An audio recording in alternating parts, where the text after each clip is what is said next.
Hi, everyone. Thanks again for joining us for another episode of the Daily BizLink. It's our Wednesday Wellness series, and Kathleen Gramzay is back as we continue our conversation on self-empowered health. Today, we're talking about outsmarting the COVID Psyche-Out. So, Kathleen, thanks for being here. My pleasure. Good to see you again. Happy Wednesday. Happy Wednesday.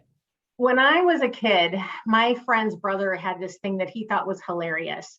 And what he would do was every time he was going to give you something you wanted, whether it was a popsicle or it was a ball in the game, just as when you were committed and ready to get it, he would pull it away and go, psych. And I always hated that. It made me so mad. I get frustrated and I was disappointed every time. And it's kind of like when I think like Lucy and Charlie Brown in the football, right? Same kind of concept. In essence, COVID has done that. Right? It's a few months ago, we all thought like, okay, we're looking like we're going to be on the other side of this. Our favorite places are open up. We're talking about everybody back at work, kids back in school with less concerns, like all these great things. And then, boom, the, psych out of the variant, right? So now back to uncertainty, everything's still up in the air. Now it's even weirder because we thought we were done and now we're not. And the truth is, when we expect something hard to be done and it's not, frustration levels hit the roof. And we've really been seeing that as adults having tantrums, right? Where they're spewing their frustration at other people who are just as frustrated and as just as worn out as they are.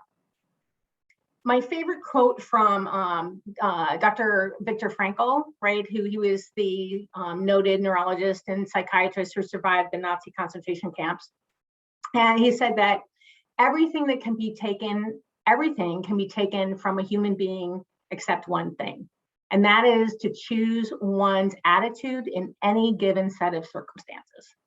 And this is a man who was in the concentration camps and wrote the book about it.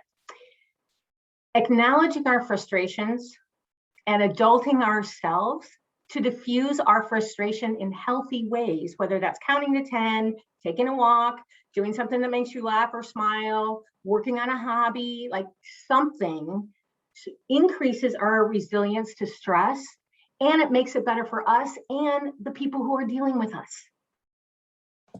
I'm so glad you bring this up because I think it's a great reminder because it's been frustrating for everybody. It doesn't matter who you are, whether it's in your personal or professional lives. We've all been faced with some obstacles over the last 24 months. So Kathleen, as I'm sitting here listening to you, do you have any specific tips or challenges that you'd like to offer to our listeners? I do. The first is it's okay to be frustrated, right? Just acknowledge it. Acknowledge your frustration and then decide, and we all know what's our biggest trigger, right? We all got them. Right. So you know what it is. Decide ahead of time, what is your healthy reset strategy so that you can take it? What's your alternative to spewing your frustration out on another human being? What's it going to be so that you're ready? And the second thing is, okay, so maybe you did lose your cool. Maybe you did. Maybe you weren't so good at catching yourself in that moment. If you do lose, that's fine. Just acknowledge it to the other person, right?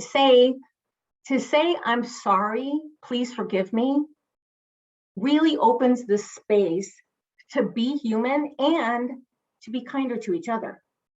And it might even open the space for and create compassion from that person to want to help you. Right? So those are my challenges for this week.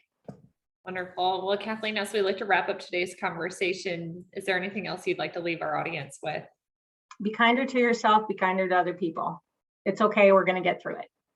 Great. Well, Kathleen, thanks so much for joining us on this episode of the Wednesday Wellness. My pleasure. See you soon.